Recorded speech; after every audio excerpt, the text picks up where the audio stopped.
Bueno, Dieguito, sí, A ver, está bien, Diego. Está bien, Diego. Ahora sí hablemos. a ver. Te voy a dar la Bebé, palabra y yo voy reproduciendo para que nos instales este acto, esta reunión. Y nos da mucha, mucha, mucha felicidad, mucha emoción tenerte aquí presente con todos nosotros. Y 50 años después, increíble tener comunicación contigo. Son 89 años de vida, de lucha, de solidaridad tuyo y queremos escuchar tu mensaje. Yo voy reproduciéndolo. Háblame despacio, por favor. Tienes la palabra. muchísimas gracias. Muy buenas tardes. Muy buenas tardes, compañeros. Yo es un grato, pero grato placer saludarlos a todos. Quisiera estar allí presente para darles un abrazo a cada uno. Muchas gracias por estar allí y que verdaderamente recordemos este día. Este día fue muy grato, hace 50 años para nosotros. Fueron muy buenos para todos, porque verdaderamente hubo gente que recogió la siembra que dejamos. Y entonces ustedes siguieron ahí, con esa siembra siguieron adelante. Los felicito a todos, los felicito a todos por haber tenido ese ánimo de tener el recuerdo a todo momento. Yo en este momento lo recuerdo con todo mi corazón y le estoy dando un nuevo abrazo a todos. Muchísimas gracias, muchísimas por estar todos allí y que Dios los bendiga. Muchas gracias, Diego. Te mando un beso y un abrazo. Ya veremos cuándo nos veremos.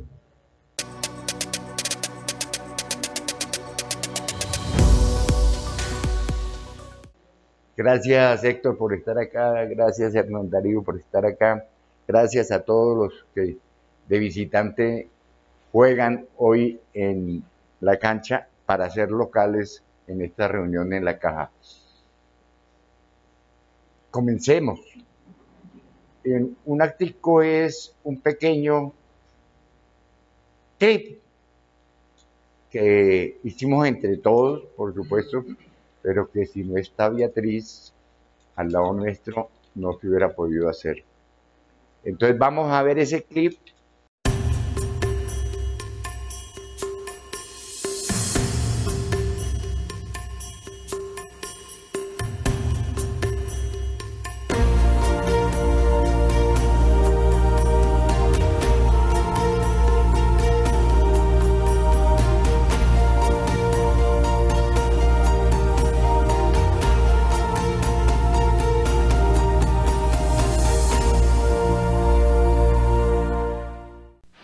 John Logie Baird, nacido en Escocia un 13 de junio de 1888, no es un hombre del todo olvidado.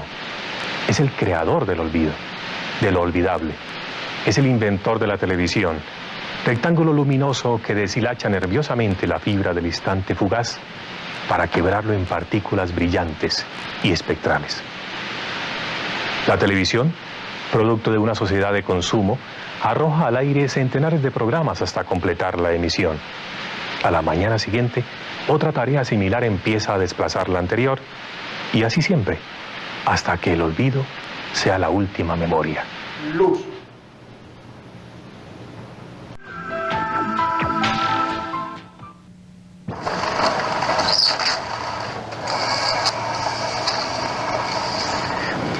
Hace 50 años, casi 50 años, trabajé en televisión educativa escolar. Y desde aquel tiempo hasta esta parte, he aprendido mucho de la historia de la televisión en Colombia, particularmente de la televisión cultural, de la televisión educativa, de la televisión escolar.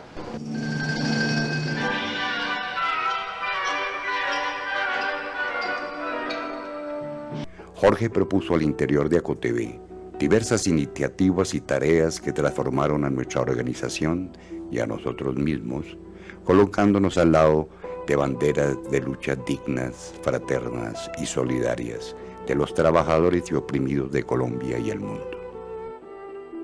Ello nos ha costado, entre alegrías y tristezas, no pocas dificultades, señalamientos y sacrificios.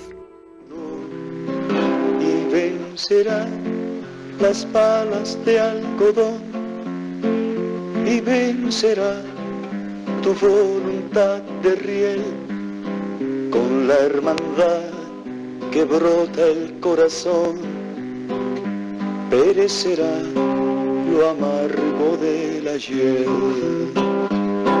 Tranquilo, Miguel Ángel, tranquilo, hermano mío, las balas llegan vidas, pero te han revivido.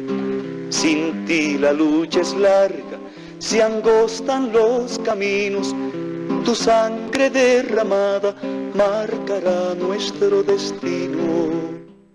Lo han matado, obligándole a morir a Pedro, a Rojas, al obrero, al hombre, a aquel que nació muy niñín, mirando al cielo, y que luego pareció, se puso rojo y luchó con sus células, sus nos, sus todavías, sus hambres, sus pedazos.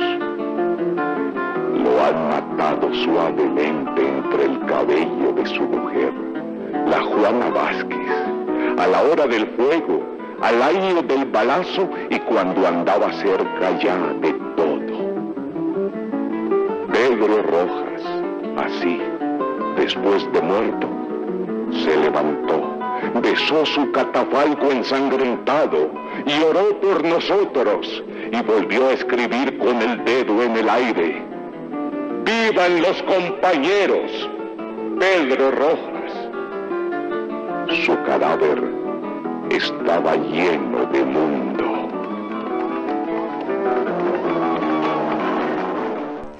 Yo nací para esta lucha, digámoslo de una manera inusitada. Yo estudié para ser patrón. Yo por allá en el año 68 y 70, entre los arribismos personales, me dio por estudiar disque administración de empresas. Y en el año 68 ingresé en revisión. Ingresé por el más bajo puesto, de lo cual me enorgullezco. Mensajero 1, 800 pesos.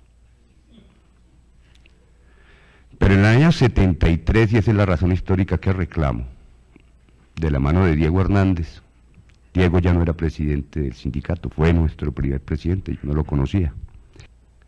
Y la huelga del 22 de marzo de 1973 fue nuestro bautizo de fuego. Pero nos ungió. Porque una cosa es conmemorar la vida de una organización como ACOTV tan importante. Importante no por sus hombres, importante por sus actos. Que por ejemplo sobre la huelga de 73 y otras experiencias, porque ellos habían hecho muchos movimientos importantes, y tal vez lo debemos reconocer los aquí presentes. Y el Acuerdo 20 del año 64 son hijos de esta generación. Todo lo que hemos hecho de ahí para adelante es resistir. Desde esa época aprendí, porque quedamos todos como niños en la vía, desnudos sin saber de esto. Echaron 23 compañeros, lo mejor que tenía la organización. Duras situaciones atravesamos. Yo convencido estaba que esa huelga nunca se perdió. Digamos, no la ganaron. Digamos, perdimos la personería jurídica durante unos meses, pero ganamos en personalidad y aliento. De allí nacieron elementos de la solidaridad. Hernando Reyes se refugió en Venezuela, fue desplazado de esa época, pasó al exilio, no voluntario. Y después de esa huelga en que lo acusaron, como a Diego, como a tantos otros, de ser los responsables de la pérdida, como si la lucha tuviera esas responsabilidades personales. Y en semejante enfrentamiento en que por primera vez en la historia de Latinoamérica, una televisión se para durante 8 días, o 9, de principio a fin, en condiciones diferentes a las actuales. Hernando Reyes me entregó las llaves de ACOTV. Me voy para Venezuela. Y me voy un poco dolorido. Mire que bajo por el andén de la calle 24 entre Quinta y Séptima, y los compañeros que suben a San Diego a trabajar a esta hora se pasan al andén contrario para no saludarme. Yo soy el causante de sus desgracias. Quede usted con esa desgracia y eche para adelante, compañero. ¿Qué tal responsabilidades? Y con el grupo de compañeros que han citado aquí, nos dimos a la brega.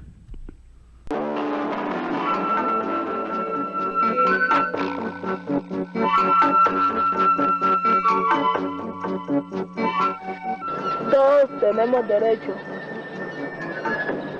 de vivir, de expresar lo que uno siente, como lo estoy haciendo. No hay otra cosa mejor que la vida, pero lo único que uno debe estimar es la vida, porque es la única que no viene por segunda vez. Nosotros somos culpables de nuestro propio destino, sí, tal vez, sí, pero necesitamos también un poquito de ayuda. No es justo porque estamos hundidos, nos pisotean. La gente marginada y excluida se las arregla para seguir viviendo.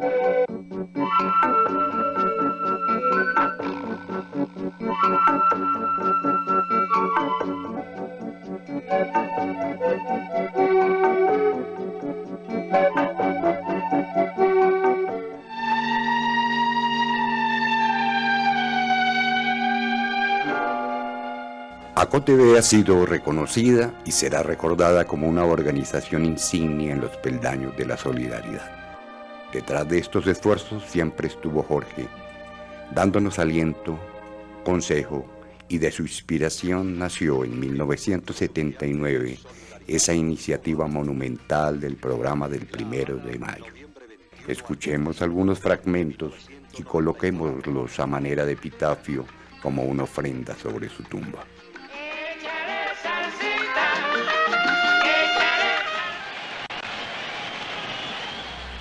Las imágenes y el sonido de los próximos minutos constituyen el programa preparado y realizado por los trabajadores de la televisión colombiana afiliados a ACOTV con motivo del Día Internacional de la Clase Obrera. Este programa llega hoy hasta ustedes como consecuencia de una importante conquista alcanzada en nuestro último pliego de peticiones. Se trata del primer programa en la historia de la televisión colombiana, producido y dirigido íntegramente por los trabajadores en un esfuerzo de creación colectiva. Este esfuerzo es la suma de una serie de experiencias que logramos concretar gracias al respaldo de los trabajadores colombianos. No pretendemos que este programa sea el primer paso para lograr el cambio de la televisión, ni creemos que solo nosotros, y paso a paso, lo logremos. Es apenas una reivindicación. Lo definitivo será obra de una profunda transformación social. En este espacio no pudimos incluir toda la información y testimonios que obtuvimos en su preparación. Sin embargo, en lo que aquí se expresa, creemos recoger el sentimiento de lucha y esperanza de los trabajadores colombianos. Nuestro propósito, en esta primera oportunidad que tenemos de dirigirnos a ustedes, es resaltar el papel del trabajador y sus luchas en la historia de la humanidad.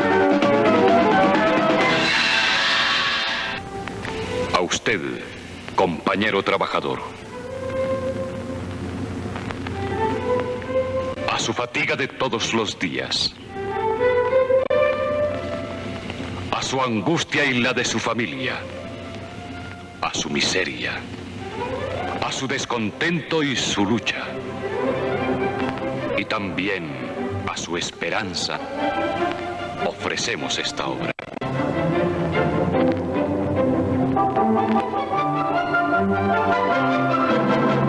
A todos los trabajadores quienes gota a gota entregan su vida. A todos los trabajadores porque saben recuperarla con la lucha.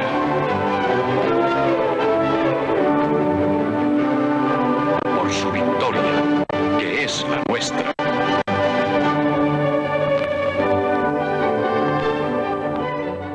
Que no haya soledad, que no haya soledad.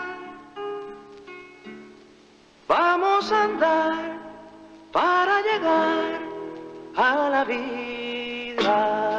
Vamos a andar hundiendo al poderoso para llegar alzando al perezoso. Vamos a andar sumando a los demás para llegar con todas las banderas. Vamos a andar trenzadas de manera para llegar que no haya soledad. Vamos a andar para llegar. Vamos a andar hundiendo al poderoso para llegar alzando al perezoso. Vamos a andar sumando a los demás para llegar con toda.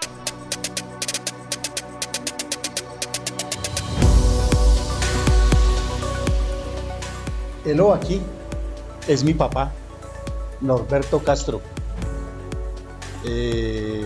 Gracias, padre, por aceptar esta invitación para hablar de un tema tan importante y en el cual usted participó, como es la huelga del 22 de marzo del 73 de los trabajadores de Inravisión afiliados a ACOTV.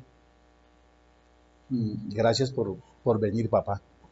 Claro que por el camino nos dijo que venía ante todo porque si no Castañeda le metía la multa en la asamblea. Si no venía le clavaba la multa. Papá, ¿usted en qué año llega a Inravisión? Yo llegué a Inravisión en 1959, perdón que me equivoqué. Pero primero un saludo para todos en general. Me siento muy complacido de estar reunido acá con todos los compañeros y personas que tuvimos la dicha de estar en esta bella empresa que fue Inravisión. Televisión, perdón. Bien, papá. Mi papá llegó a finales del año 59. Papá, ¿cómo entiende uno, cómo se explica uno que, como lo mencionó Lucerito en ese recorrido, en ese abreboca, que un campesino que viene de las labores del campo y llegue a la ciudad, pues por ponerme la violencia, por el desplazamiento y toda esta cosa, llegue a una empresa como la televisión? ¿Qué vio, papá? ¿Qué le gustó? ¿Qué lo sorprendió? ¿De qué se acuerda? Pues la llegada a televisión, gracias al familiar que ya estaba trabajando en televisión, y por medio de él, pues, pude yo ingresar a esta bella empresa. ¿De qué se acuerda, papá, cuando llegó por el primer día o los primeros días? Un mundo nuevo, como era el mundo de los estudios y toda esta cosa. Mucha alegría, porque en realidad, pues, ahí empecé, como estaba siempre bastante joven, para mí fue una dicha y ahí aprendí muchas cosas, a tratar con magníficas personas y todo para mí fue un orgullo, un placer. Me imagino que ya por esa época se enteró de la choriza, ¿no? Sí, una familia que tenía su negocio ahí cerca de la 24 en San Diego, y allí nos íbamos a tomar por ahí nuestra comida y tomarnos un refresco. ¿Cómo era que se llamaba ella, padre? Gladys. ¿Gladys? Gladys. Ah, vea, Gladys para... Sí, que el apodo era la Choris. Bien, bien, papá. Bueno, padre, vamos a pararnos ahí en la huelga del 22 de marzo del 73. Yo me acuerdo, yo tendría tal vez unos 12 años, 12, 13 años en la casa, cuando mi padre salía temprano y regresaba tarde a la casa, o a cambiarse de ropa, o a consumir algún alimento, y mi mamá nos decía, su papá está en huelga. Y pues mi mamá ya hacía comentarios pues, de lo que significaba la huelga y pues la amenaza de pérdida del trabajo, etcétera. Y entonces nosotros pues ahí escuchábamos toda esa historia. Mi papá volvía y se iba. Mi mamá decía, su papá se está en huelga y se fue allá para la huelga, para las reuniones. Papá, ¿de qué se acuerda usted de la huelga del 22 de marzo del 73?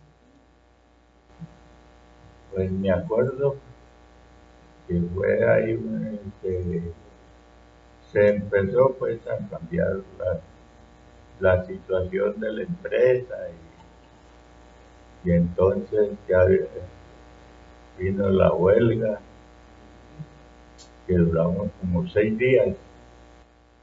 No, don hermano.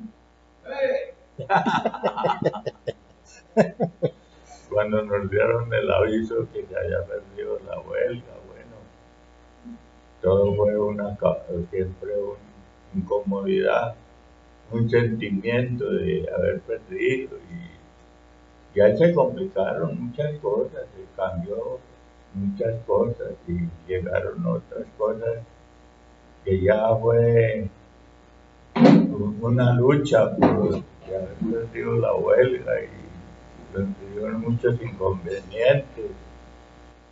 Ya algunas personas también se preocuparon ya con el asunto de la administración, del trato con personal, y hubo mucho cambio, ¿no?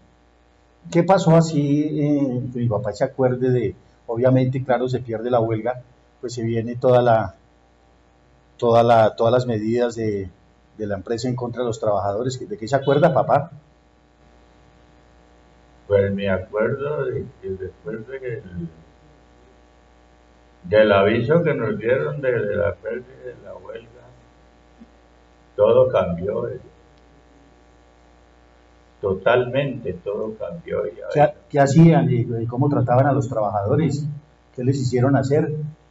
Pues ya entonces de la pérdida, ya entonces ya nos llamaron a un ¿reintegro? A un reintegro en el CAN, y entonces nos citaron el lunes siguiente del aviso que se había perdido la huelga, y allá nos hicieron hacer fila. Ya empezaron los jefes ya muy molestos con nosotros, nos culpaban mucho pues, de algunas cosas, y que teníamos que presentarnos en 10 minutos en San Diego, y si no ya nos dejaban por fuera, no nos recibíamos. Y afortunadamente pues logramos avanzar en los 10 minutos de llegar a tiempo. Y de ahí en adelante, lo que era llegar al turno, mi papá trabajó en el área de escenografía y con los compañeros del área técnica. ¿Cómo era el turno? ¿Con qué se encontraron de nuevo, papá? Pues de nuevo nos encontramos que ya no era lo como antes, pues hubo siempre mucha persecución. Los jefes ya se manifestaron distintos con unos reglamentos ya distintos y una persecución, ¿no? Porque nos pusieron hasta el DAS unos meses ahí, un control para la comida, que si en 10 minutos no almorzaba, no había almorzado uno, no había desayunado, tenía que inmediatamente pararse a cumplir con el trabajo. Y si no, lo suspendían a uno inmediatamente. Eso era la amenaza. Controlando todos los tiempos, todos los movimientos. Todo el tiempo. ¿Y en dónde se reunieron los trabajadores en esos 6, 7 días de huelga? ¿Mi papá se acuerda? En su Telecom. En la sede de Telecom. Exacto, allá. Sí. ¿Sí? ¿Su Telecom? Sintra Telecom debió ser. Por ahí, cerquita. Sí, Telecom, Telecom. Eso. Bueno, papá, ¿y de qué compañeros se acuerda de que participaron en la huelga, que trabajaban en San Diego de ese momento? Pues, que lo presenta, me acuerdo, don Germán Castañeda, de don Jorge Rodríguez y de otros caballeros, pues, de que nos daban el aliento, la fuerza, pero ya de saber de que la pérdida y todo ese problema, y también vinieron esas, ¿cómo se llaman? Las centrales obreras. Sí. Ahí tuvo Tulio Cuevas y José Raquel Mercado, ahí hicieron presente como 2 o 3, y ahí salieron y se fueron. Y ahí era el gran respaldo que nos iban a apoyar, ¿no? Entonces, bueno, ¿qué otro recuerdo tiene mi papá de ese acontecimiento? Ya ha hecho un buen recorrido. Pues después, ya en el trabajo, mucha persecución de los jefes. Había unos jefes muy severos y jefes de otras secciones, como el caso de servicios generales, que sí recordarán mucho algunos compañeros acá, del que era director de la Radio Nacional y de Jorge Humberto Mora, y de cine, y de servicios generales, del Pastuso, y entonces este señor tuvo mucho que ver con nosotros, nos trataba mal, mandaba, y eso nos dijo palabras oeces, nos trató muy mal a nosotros. De la sección de producción, y así muchas cosas. Algunos jefes también se les fue la mano. Ya para después verlos salir llorando, como le pasó a uno que me acuerdo. ¿Quién, papá? Como el caso de Fernando Álvarez, cuando llegó el director en Madrid Malo, que suspendió a una cantidad de compañeros de todas partes de las diferentes secciones. De las diferentes secciones. Y entonces ahí lo suspendieron a él, y a muchos, como unos 70 y pico, cuando llegó Madrid Malo, y entonces ahí personalmente yo me di cuenta o me di cuenta de la situación de ellos, de todo lo que nos habían molestado, nos habían hecho a nosotros, nos habían molestado. Está llorando, se fueron. Bueno, papá, pues creo que pues mi papá, que está próximo a cumplir 94 años ahorita en junio, pues se recuerda bien de muchas cosas de la huelga del 22 de marzo del 73. Papá, ¿quiere agregar algo, hacer otro comentario? Pues hoy día del reencuentro, de haber venido a reunirnos aquí, lo que todavía nuestro Señor nos ha dado la vida, pues con alegría y con todo, ¿no? De todo lo que la lucha que tocó enfrentar, y recordar, ¿no? Todo lo que pasó en esa época, y me siento feliz con todo. En general. Bien, papá. Muchas gracias, papá. Muchas gracias, padre.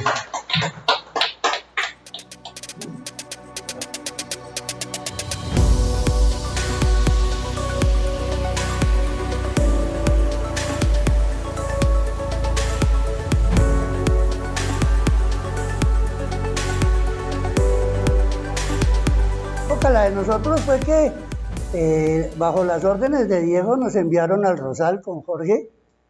Desde esa época él tiene cosas como feas. Y estuvimos allá 3 días, Jorge, 3 días en el Rosal, hasta que llegó el ejército y nos sacó. Eso sucedió en casi todos los transmisores. Llegó el ejército y se tomó los transmisores. Y creo que ese día por la noche, antes de salir allá, apareció Arturo Abella en televisión. Creo que fue incluso el primer programa que sacaron al aire ya dentro de la huelga. Y el tipo decía, ¿cuál huelga?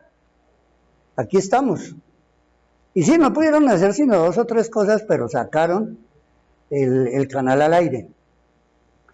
Para nosotros que estábamos allá, pues ese fue un mazazo bien duro y nos tuvimos que regresar a Bogotá y ya pues aquí juntarnos con la gente en Citelecom, que no es de Telecom, sino que era del Sindicato de Trabajadores de Telecom. Un estudio bastante grande que tenían ellos, el estudio no, ¿cómo es que se llama eso ahí?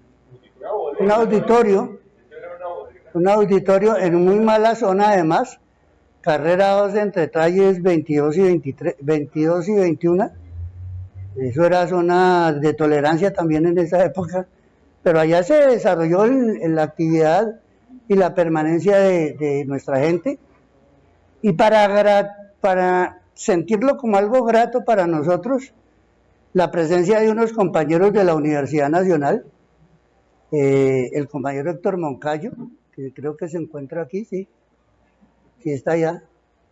Le decían que era agitador profesional, yo nunca entendí por qué, pero así le decían, y el compañero Hernán Darío. Los dos estuvieron presentes, yo no me acuerdo si había alguien más. Sí, tal vez sí. Y ellos prácticamente abanderaron muchas de las iniciativas que se hicieron en esa época, en esos días, 8 días tal vez que duró el movimiento hasta que ya nos reventamos y hubo que regresar a trabajar, tal como lo acaba de confirmar el compañero Alberto Castro, y él, así fue, la gente tuvo que ir el lunes al CAN a firmar, y se firmó ya que sí, que entrábamos nuevamente al trabajo. Y esos 6 meses, eso sí quiero hablar de eso, esos 6 meses que estuvimos sin personería jurídica, sí fueron duros, porque no nos podían ver sentados. En el pasillo de la infamia, cualquiera pasaba a Alford, el ingeniero Tamayo, a vaciar. ¿Qué hacen ahí? Pero no, así que esa asamblea, la primera asamblea, en la cual estuvieron Luis Mario Campo y Germán Castañeda como directivos y se les eligió ese día, esa primera asamblea, no dudo en decir que fue la asamblea más masiva de ACOTV. Si éramos en esa época tal vez 600 trabajadores en la empresa, creo que fuimos 500, los únicos que no fueron los directivos. Pero fue masiva, fue muy interesante, fue muy importante y renació nuevamente la organización. Fue como un respirar. Y ya al siguiente, eso tal vez un sábado, al siguiente lunes ya no nos volvieron a decir que hacíamos sentados. Ya el pasillo de la infamia volvió a ser el pasillo de la infamia y ya cambió para nosotros eso. Yo les comparto eso, la satisfacción de estar hoy con Germán, a quien desde esa época, bueno, desde que uno entraba a la empresa, ¿no? Uno entraba a la empresa y que lo recibiera Germán. y entonces le hacía firmar los papeles sí, allá en personal, de corbata y sin chivera. Y él era el que lo recibía a uno, hasta verlo hoy aquí nuevamente con nosotros, y eso a mí personalmente me llena de satisfacción y me agrada mucho. A ustedes, compañeros, bienvenidos a nuestra casa, la casa de los trabajadores, lo que quedó de la empresa, y que con muchas vicisitudes estamos sosteniendo, con muchas dificultades nos estamos sosteniendo y tratando de sacar esta organización, fortalecerla. Estamos invitando, de paso les digo, a que los hijos de los compañeros trabajadores que reúnan el vínculo con nosotros, se afilien, que haya un cambio generacional. Como pueden ver, ya los que estamos saliendo estamos con bastantes años. Y a los compañeros que tienen algo que ver con comunicaciones, con televisión, con algo, los invitamos a que se afilien a nuestra organización, al Fondo de Empleados y Pensionados. Es una sigla larguísima que ahí la dejo. Muchas gracias, compañeros.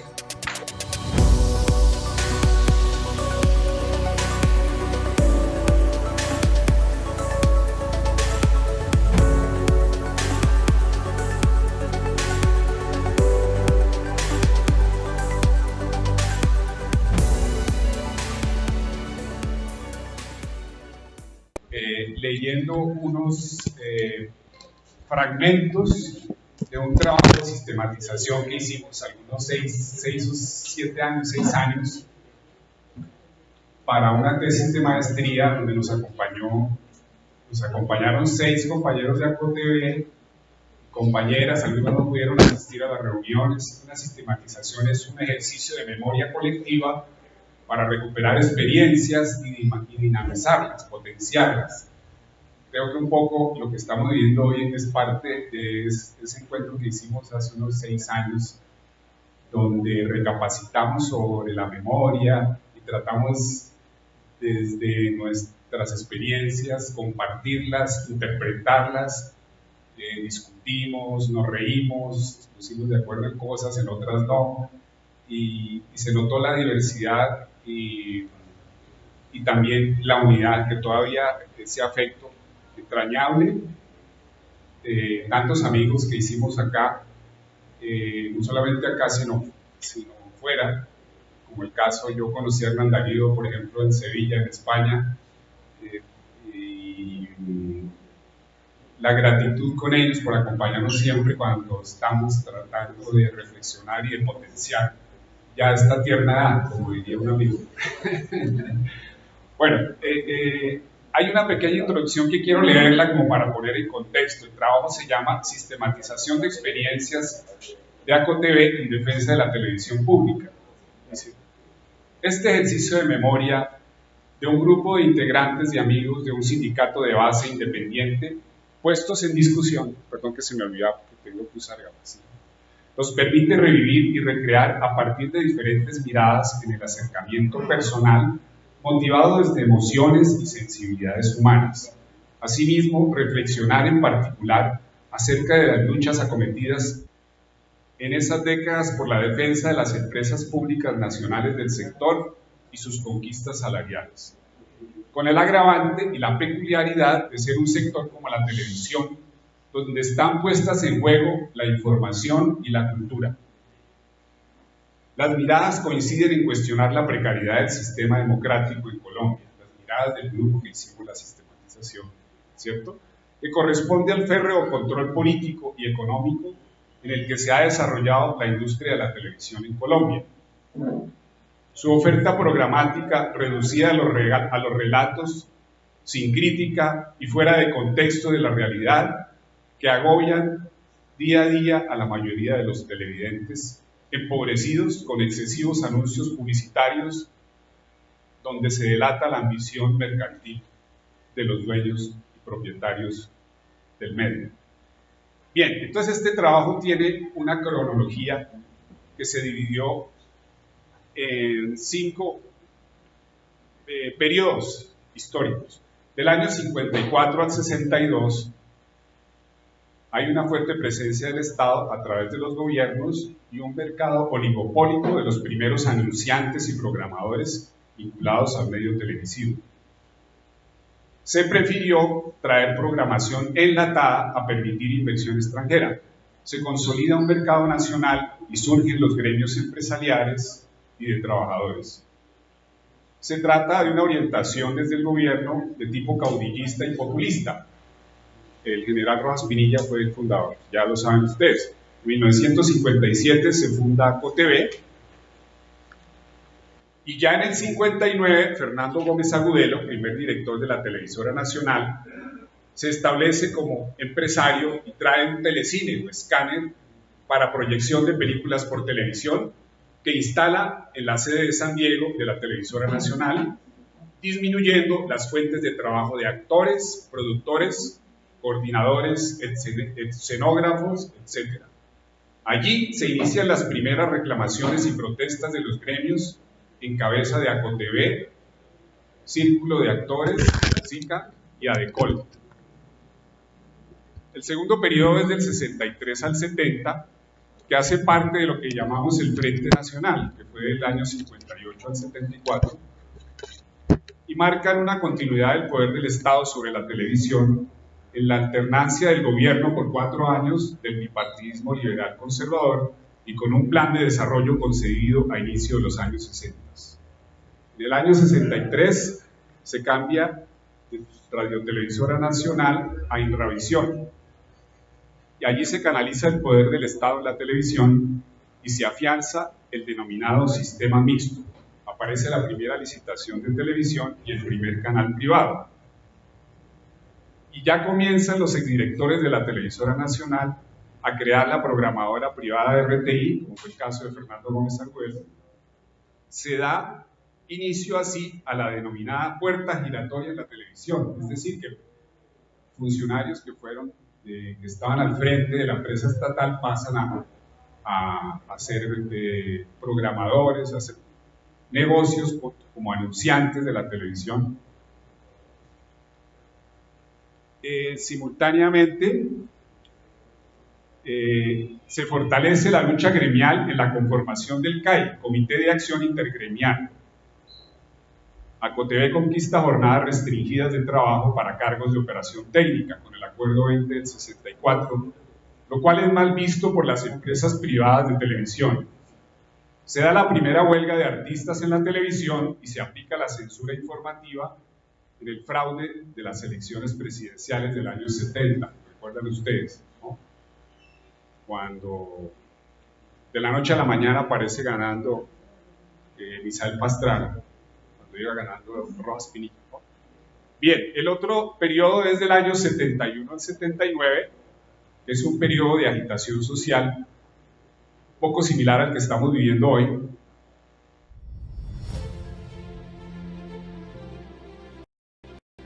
Unificación política que determinará en adelante su orientación e identidad de clase, más allá de ser un gremio de técnicos, a ser un sindicato de base de trabajadores de la televisión pública. En este periodo se realizan paros reivindicativos gremiales. Ahí ya venimos a lo que nos ocupa hoy, la huelga de ACOTV en marzo del 73, generada por una negativa de la empresa a aceptar una negociación colectiva del pliego de peticiones que en años anteriores había sido aceptada, se perdió y votaron los negociadores del sindicato y a su junta directiva. Sin embargo, se mantuvieron las reivindicaciones laborales obtenidas en negociaciones anteriores, como el famoso Acuerdo 20 del 64 sobre jornadas y las primas de clima y vacaciones, entre otras. Lo que puede considerarse una derrota parcial, con un tufillo de triunfo a largo plazo. El líder de entonces y dirigente de la huelga, Hernando Reyes Tuta, fue realmente quien debió partir hacia el exilio por amenazas, derrotado y abrumado por la traición de las bases sindicales, quienes lo culparon por la pérdida de la huelga, pese a haber logrado posicionar la organización por más de 15 años. Este episodio puede interpretarse como la tensión y contradicción propias entre el líder y las bases. Estas últimas depositan su confianza y apoyo a sus dirigentes, mientras estos los beneficien sin equivocarse ni exponer su pellejo. Cuando el líder se equivoca, debe pagar con su cabeza. Puede verse como esa perversidad de la naturaleza humana de dar la espalda a quien ha caído en desgracia. Desde otra interpretación, se reconoce que faltó más cualificación de los dirigentes en la base sindical, preparándolos para situaciones difíciles como las vividas durante y después de la huelga. La recomposición organizativa luego de la huelga del 73 fue difícil, como ya lo dijo Vladi, pero resultó una oportunidad para activistas y líderes del movimiento estudiantil de la vecina Universidad Nacional, quienes jugaron un papel fundamental en la reorganización del sindicato. Solo que esta vez pesaba más el discurso radical por reivindicaciones políticas y sociales desde el papel cultural y educativo de la televisión pública que la reivindicación laboral y económica. Es importante reconocer que este discurso no ignoraba las reivindicaciones cuantitativas logradas por la generación anterior del sindicato, solo que el sentido y la lógica gremial fueron rebasadas. Nace Gravi, primer estudio privado de televisión en color del Pool Punch RTI Caracol. Se emite el primer programa de ACOTV del 1 de mayo, el cual se convierte en un hito por su impacto social y político, así como por transformar los estilos y sentidos del trabajo en televisión. El sindicato se convierte en un referente político de solidaridad y lucha en el ámbito de los trabajadores colombianos. Dejo hasta acá porque lo que nos reúne hoy es la conmemoración de esa década de luchas, en particular la huelga de hace 50 años. Después vienen otros periodos. Quienes quieran consultar el trabajo, pues está a disposición, también en la biblioteca de la Universidad Pedagógica está, se puede consultar virtualmente en línea.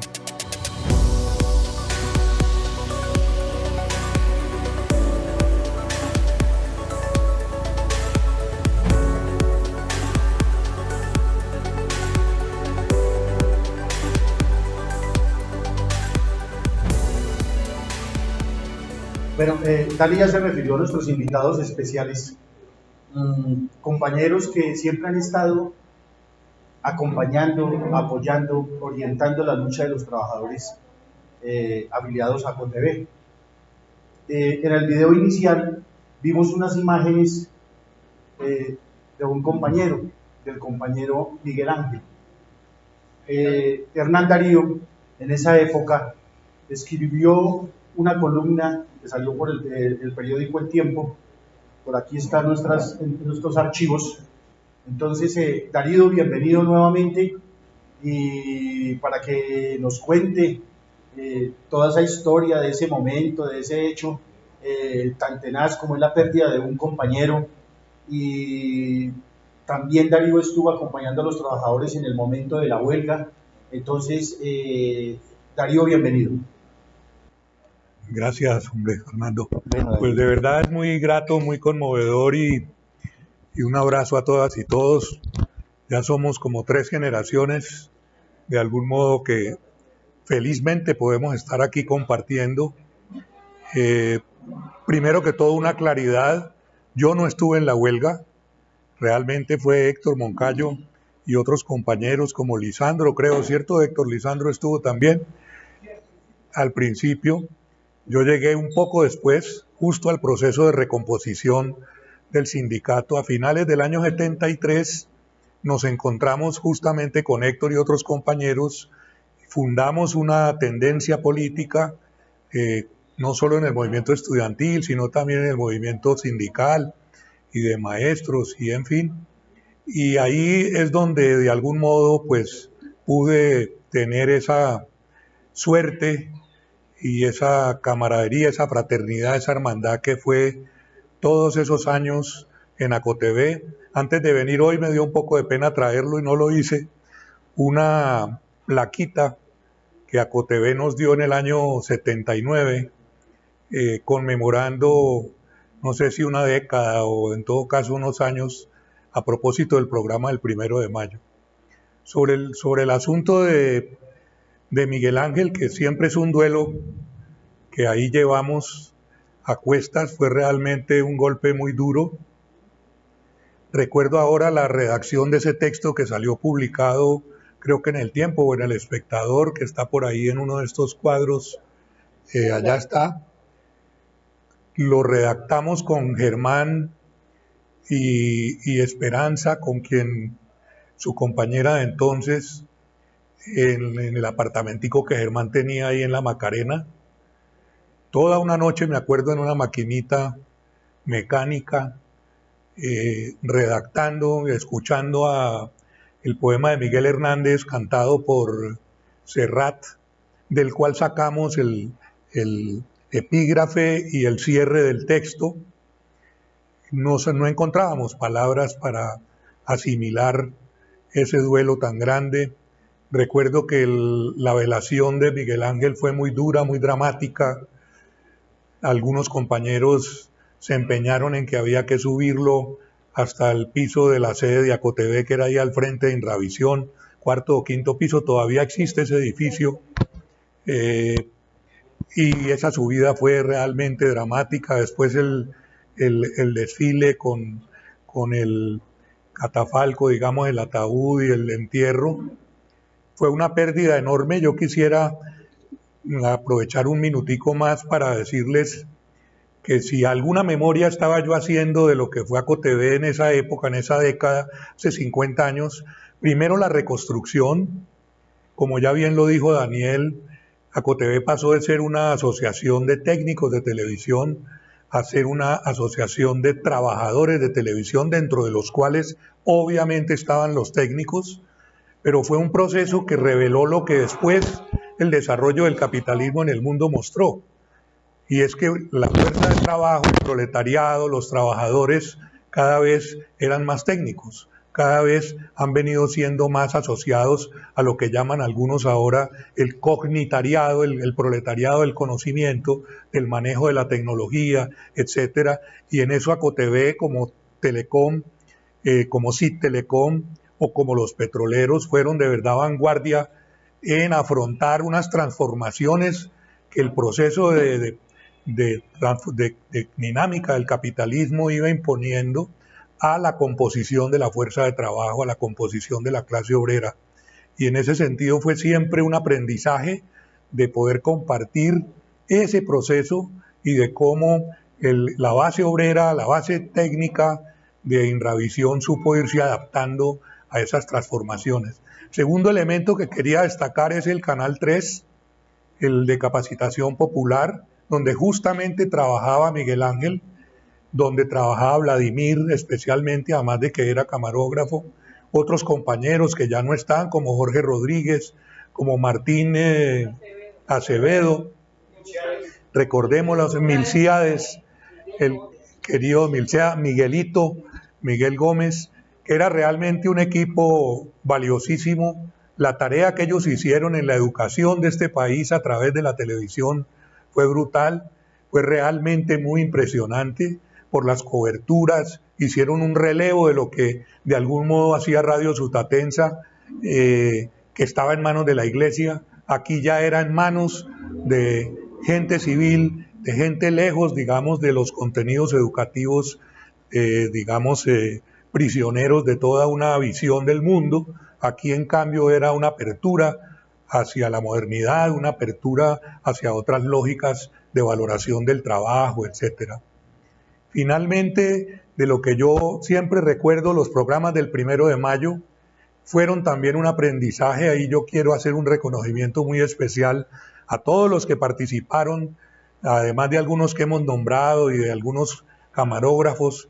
No sé si, por ejemplo, el señor Castro estuvo en la escenografía cuando se hicieron los retratos de los mártires de Chicago. No sé si usted se acuerda, señor Castro, de eso, compañero, que fueron unas escenas muy conmovedoras también, de poner en escena toda esa, imágenes y figuras de los mártires de Chicago. Hace poco Gustavo González, que creo que nos está viendo por virtual desde Cali, estuvo en Chicago y me mandó unas fotos, visitó el monumento a los mártires, y esto referencia a esos luchadores de la clase obrera norteamericana en Chicago fue para nosotros un hito también en esos programas del 1 de mayo. Recordar también que hacer esos programas fue una aventura. Recuerdo que nos cedían las máquinas de 6 de la tarde a las 6 de la mañana. Era una ocupación, digámoslo así, que hacían los trabajadores y los técnicos. Ya para mí ya son lo mismo los trabajadores de esas máquinas que en el día estaban al servicio de una televisión que estaba muy en la lógica comercial, y en la noche se recuperaba su valor de uso para producir conocimiento, para producir historia, para producir memoria, para producir orientación a los trabajadores. Recuerdo que fueron 10 años prácticamente de programas del 1 de mayo en que la gente salía de las marchas, de las manifestaciones, y corría a llegar a su casa o a los sitios donde se podía ver, para no perderse el programa que generalmente se emitía 5 o 6 de la tarde, máximo 7 de la noche. Quiero ahí hacer un reconocimiento muy especial a Héctor, que sé que ahora va a hablar, a Héctor Moncayo, porque fue realmente quien vertebró la producción de esos programas, escribiendo los guiones, haciendo gran parte de la investigación. Realmente en mi caso, yo a lo más que llegué, además de poner, no faltaba por ahí su canequita para digamos, animar, pero recuerdo encaramado en bastidores, tirando unos billetes en la escena en que, que reprodujimos del canto de Liza Minnelli en, ¿cómo se llamaba la película? En Cabaret, que era Money Money, y era un diálogo con el Pato McDonald, el rico McPato, para mostrar cómo era la lógica del capital frente a la lógica del trabajo. Entonces, en ese sentido, aprendimos a conjugar conocimiento, a conjugar trabajo intelectual con trabajo manual, trabajo técnico con trabajo, si se quiere, mecánico, y todo esto fueron de verdad una riqueza de lo que fue una lucha de un sector, el sindicalismo independiente, que se volvió un referente que todavía, digamos, ofrece en la memoria de muchos compañeros en muchas partes, ofrece un ejemplo, ofrece un referente de un sentido de las luchas de los trabajadores, de un sentido de cómo estas luchas deben combinar lo que hoy hemos visto aquí y lo que hoy tenemos, combinar no solo ideología, combinar no solo conocimiento, sino combinar arte, combinar creación. Realmente este fue un sindicato muy creativo. Así que, y finalmente la fraternidad. Hemos sabido luchar y trabajar jugando. ¿Jugando a qué? A la creación, jugando en el mejor sentido de la palabra. Nunca faltó la alegría, nunca faltó la camaradería, como hoy lo podemos constatar.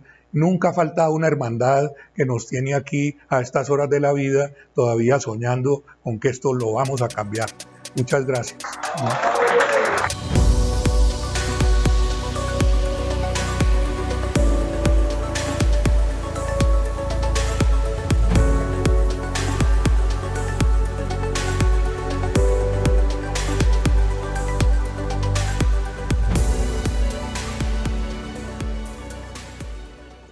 Invitamos al compañero Héctor Moncayo, como ya lo hemos dicho, un compañero que a lo largo de la historia de ACOTV ha estado presente en toda la lucha, desde que era dirigente estudiantil por ahí en la década del 60, finales del 60.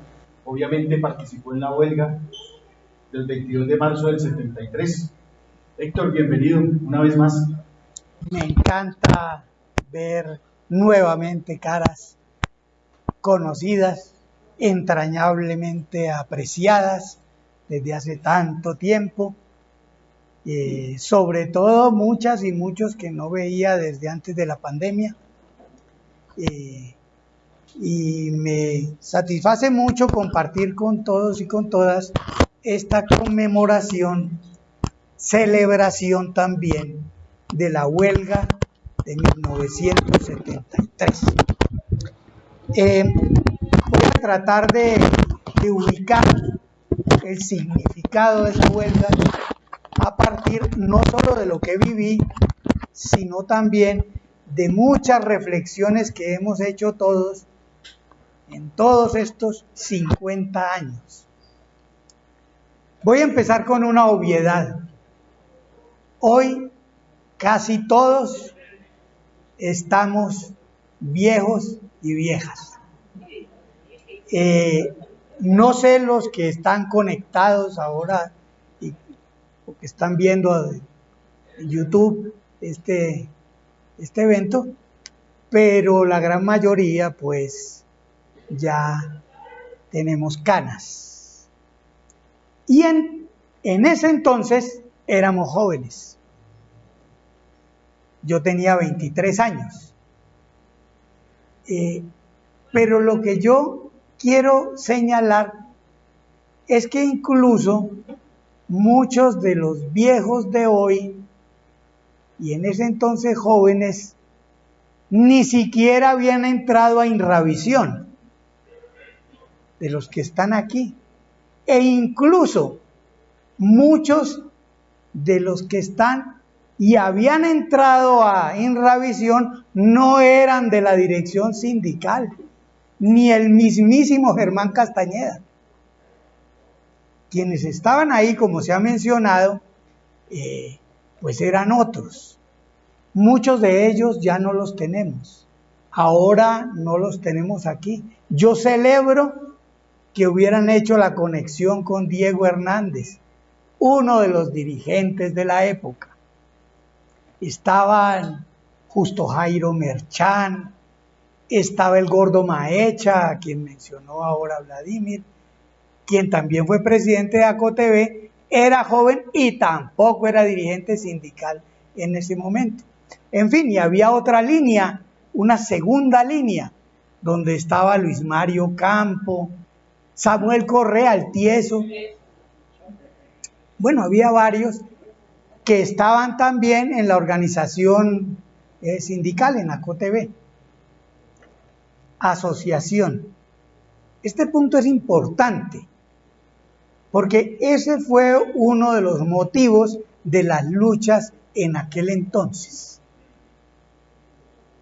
Que una cosa eran sindicatos y otra asociaciones. Entonces, ahí empieza. Bueno, yo entre los que nos faltan ahora y que sí eran dirigentes de la época, pues recuerdo y me hace mucha falta en este momento, es Jorge Rodríguez. No solo porque era fundamental en la lucha de ese momento, sino porque fue Jorge quien me invitó a ser parte de este movimiento, de esta huelga. Gracias a que Jorge estaba en la Universidad Inca y algunos compañeros nuestros muy jóvenes estaban también de profesores en la Inca. Así es de que yo llegué como si fuera profesor de la Inca. Ya había sido expulsado de la universidad en el movimiento estudiantil. Y yo le decía a Jorge, pero yo qué voy a hacer en ese movimiento si yo pues sí he estado metido en cosas del movimiento sindical, pero sobre todo en el movimiento estudiantil. Y en el tema concreto de las reivindicaciones, pues yo es poco lo que puedo aportar. Y me dijo, no, es que por primera vez se hace una verdadera huelga en este medio, en la televisión, en los trabajadores. Y aunque ACOTV tiene ya muchos años, en el 73, ACOTV había sido fundado en el 57. Y en el 63 habían hecho la primera gran reforma del Frente Nacional. Como ya se dijo aquí, la televisión la impulsó, la fundó Rojas Pinilla.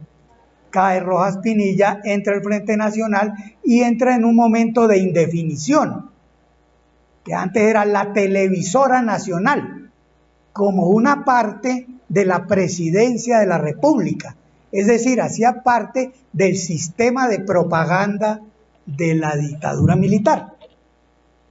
Entonces, en el Frente Nacional se redefine y se crea como instituto descentralizado, inscrito o como parte del Ministerio de Comunicaciones, Inravisión, Instituto Nacional de Radio y Televisión. en el año 63. Es decir, en el 73 se cumplían 10 años de esa creación, que es muy importante. Y con 6 años más, ACOTV ya era antigua, pero tenía poca experiencia de luchas abiertas, directas, aunque venía negociando pliegos y logrando reivindicaciones, e incluso en todos los años 60. En fin, el problema ahí tiene que ver con la reforma administrativa de Lleras Restrepo del año 68. Porque en esa reforma administrativa establecen la categoría de empleados públicos. Es decir, habría empleados oficiales que se dividían entre empleados públicos y trabajadores oficiales. Y entonces los trabajadores oficiales se regían por las normas del Código Laboral, del derecho laboral, es decir, contratación colectiva.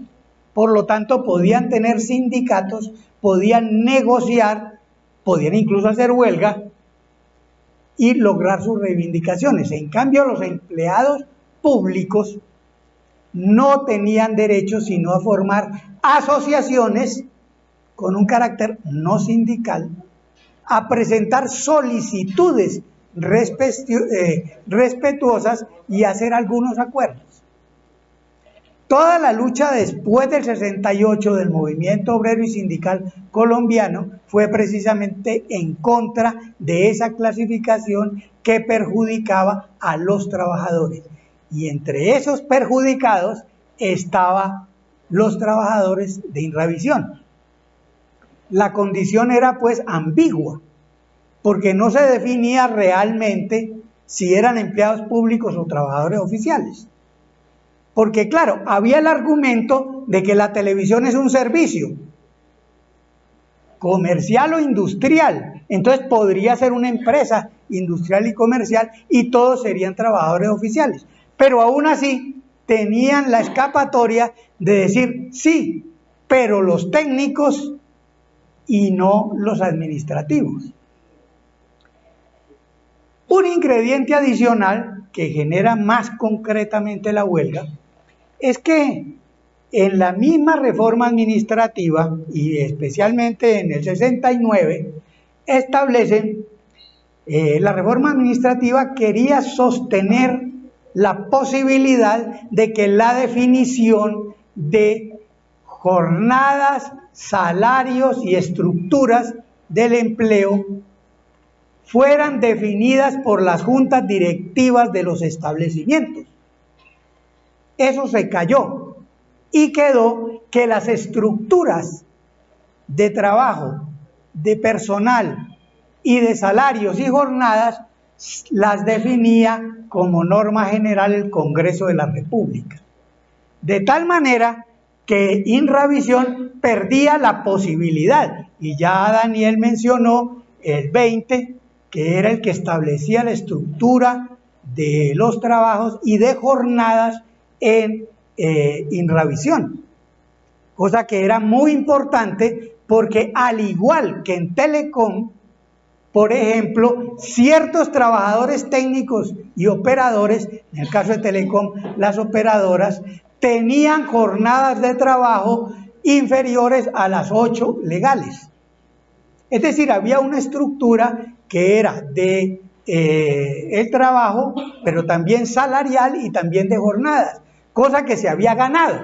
Si eso pasaba a lo general de los empleados públicos, lo definía el Congreso de la República.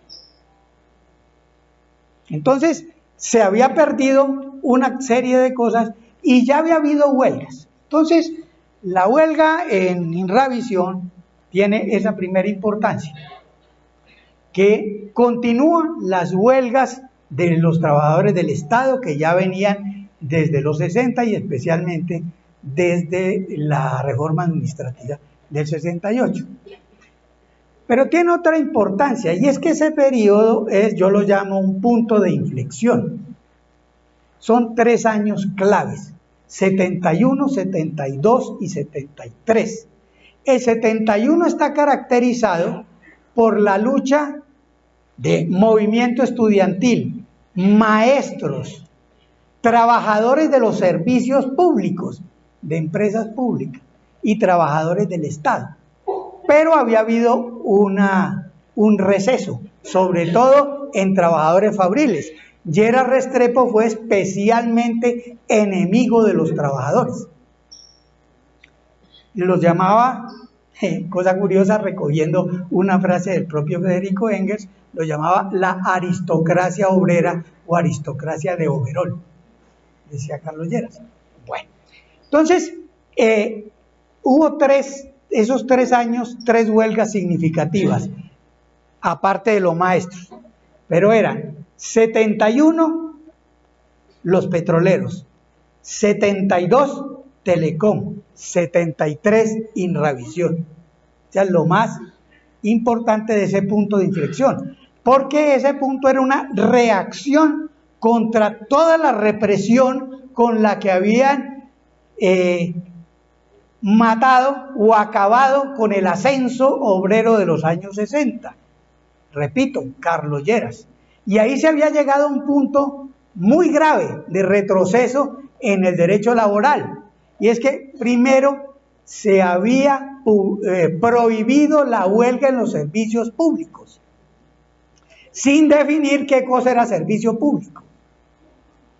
Pero lo peor, lo segundo, la Presidencia de la República podía declarar ilegal una huelga si consideraba que afectaba el interés público o general. Entonces la huelga en Irravisión, la huelga de ACOTV, no solo es esa continuidad, sino que se convierte en una huelga claramente ilegal.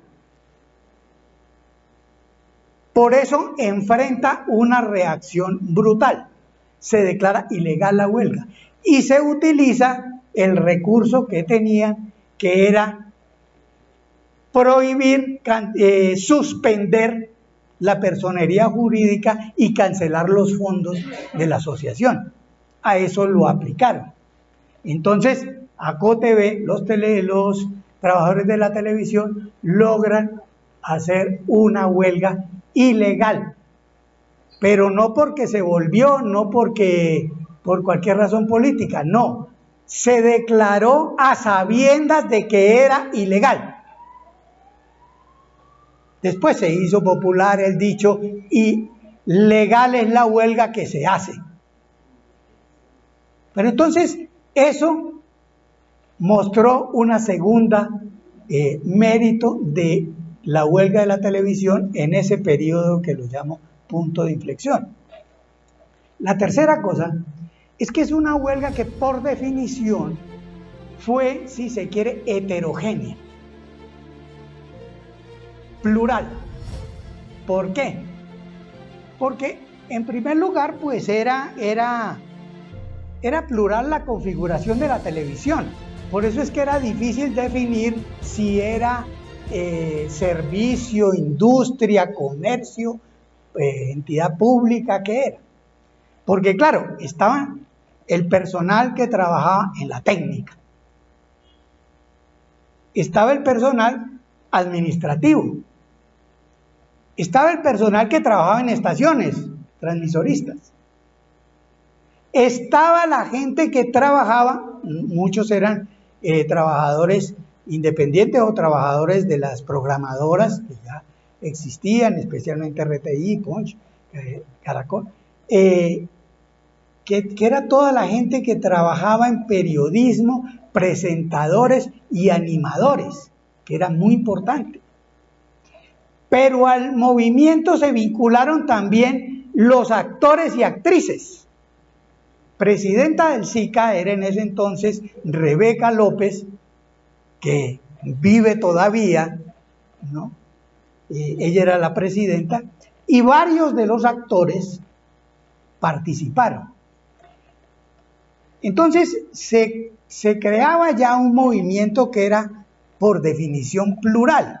El año anterior, en el año 72, se había hecho aquí un congreso latinoamericano de trabajadores de la televisión, pero incluía actores, incluía todas las fórmulas de educación a través de medios audiovisuales, e incluía, por supuesto, técnicos, trabajadores administrativos, etc. Vinieron de varios países de América Latina. Entonces, ese antecedente tenía como imagen el Sindicato de México. No sé si ustedes recordarán, como son viejitos y viejitas también, recordarán las películas mexicanas que al final dice Sindicato de Trabajadores de la Televisión de México, ¿no? Pero ahí están actores, actrices, todos, trabajadores de la técnica y demás. Entonces la idea era impulsar un movimiento y procesos organizativos con todos esos. Esa fue una cosa que nos rondó en la cabeza muchos años. Entonces, esa era la importancia. Pero además, ahí había un problema, claro, porque casi todos los actores no trabajaban para Inravisión, si trabajaban por obra. Siempre fue un problema, todavía es un problema. Ahora último, esta chica Ángel, que es presidenta ahora de la Asociación de Actores, logró unas reivindicaciones muy importantes, pero por supuesto los trabajadores no tenían, los actores y actrices no tenían pensión, ni salud, ni nada de eso. Pero eso introducía una división interna, y es que cada actor, cada actriz tenía su cuarto de hora, se volvían vedettes y les iba muy bien y ya no querían pensar en nadie de sus colegas. Y los otros iban trabajando, haciendo sus castings aquí y allá, hasta que les daban un trabajito aquí y allá, y esos son los que estaban más en la olla. Entonces era difícil lograr una cohesión. En ese movimiento fue importante, aquí ya se mencionó, nos acompañó el Gordo Benjumea, y entonces ahí se vio la posibilidad de convocar otros sectores. Había otro movimiento importante que era el de los maestros. Los maestros solían hacer asambleas, claro, como siempre, pero en este caso hacían asambleas porque estaban en movilización contra el estatuto docente, asambleas de maestros, pero también asambleas con padres de familia.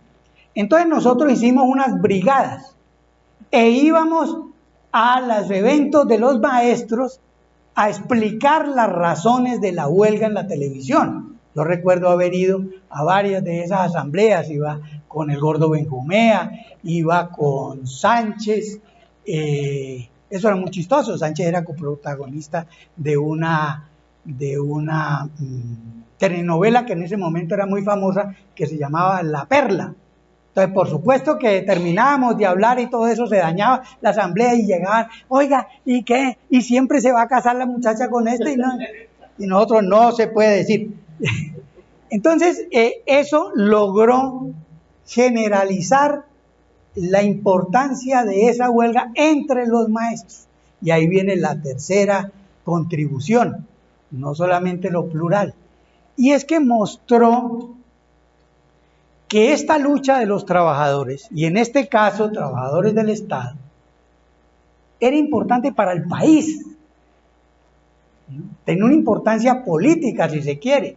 ¿Por qué? Porque la televisión, antes, no como ahora, la televisión se había convertido en el centro de la vida del hogar. O sea, la gente se reunía por las noches, todos, y yo cuando era niño me tiraba al piso a ver la televisión, en la casa de los vecinos, porque en la mía no había, a ver, bueno, tocaba ver el Telepadre, el Minuto de Dios, el noticiero, El Mundo al Vuelo, y bueno, Yo y Tú, y Lassie, y Los Enlatados, etc. Bueno, en todo caso, la televisión para la gente era algo cercano, algo que formaba parte de la vida de familia, es decir, tenía presencia. Hacer una huelga, y a la gente se le dijo, se va, por eso lo que comentaba ahora Vladimir era que esa marranada que lograron hacer y meter un programa con algunos esquiroles y salió Arturo Abella, siempre fue un golpe, porque lo que decíamos es, se apagó la televisión, no va a haber televisión, les decíamos, porque estamos en huelga. Eso fue realmente muy significativo. Entonces, esta huelga fue muy importante desde todos esos puntos de vista que les he señalado en el periodo de inflexión. Por eso yo diría, tenemos que considerar la huelga del 73 ante todo como un punto de partida, porque a partir de ahí arranca un nuevo ascenso del movimiento obrero y sindical. Entonces ahí no vuelve a haber realmente una huelga como esa en los años siguientes, pero los trabajadores de Inravisión, todos agrupados en ACOTV, se convierten en un protagonista de las luchas sociales y de la solidaridad en el país. Aquí pues todos terminaron recordando esa última fase que son los programas del 1 de mayo.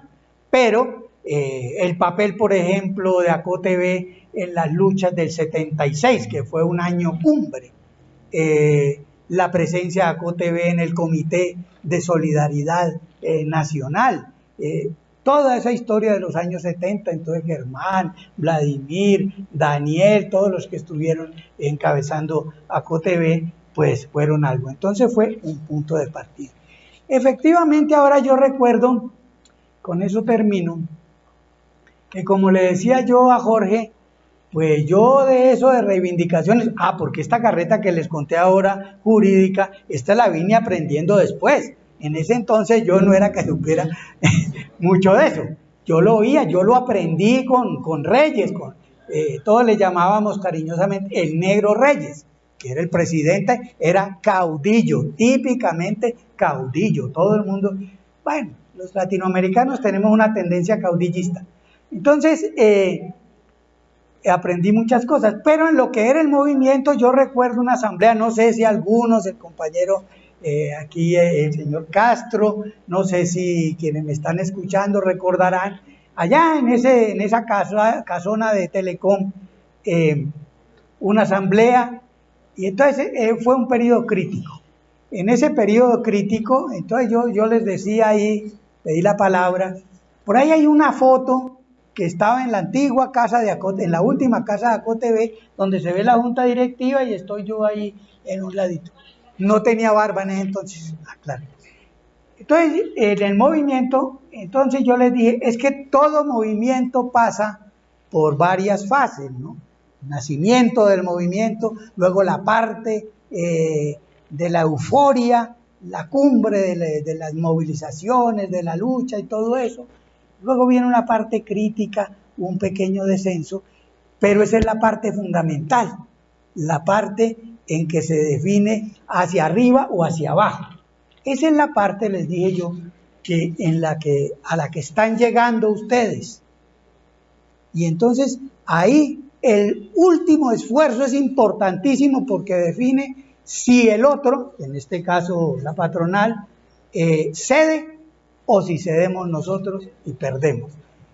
Y yo recuerdo que decía, claro, y entonces es lógico, es muy humano que ya muchos empiezan a descreer de la posibilidad del triunfo, empiezan a asustarse y bueno, todo el mundo tiene familia, tiene compromisos, todo, hay que comprenderlo y todo, pero pues es mejor darnos fuerza entre los que creemos en el triunfo y a los otros les podemos decir, y recordaba yo en ese entonces, como el filósofo alemán, yo recordaba ya a Nietzsche, que decía, a propósito de eso, decía, mejor que guarden silencio y no envenenen el ambiente que los demás respiran con quejas amargas, exhalaciones pútridas, teorías del pesimismo y la desesperación. Hagamos eso y sigamos adelante. Así terminé yo ese discurso.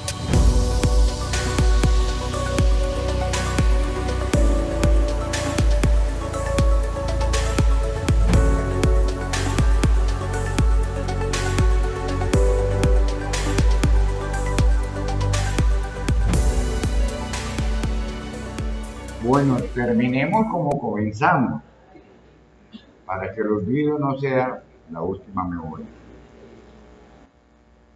Hay que agradecerle a Diego, que comenzó dándonos la apertura de esta bellísima reunión. Y lo es por lo pequeña, por lo que rescata Lucerito, del corazón y la memoria, pues hay un paso. Está timbrando esa vaina, pero no la contesto. Que puede ser Diego, escúcheme un momentito. No. Está.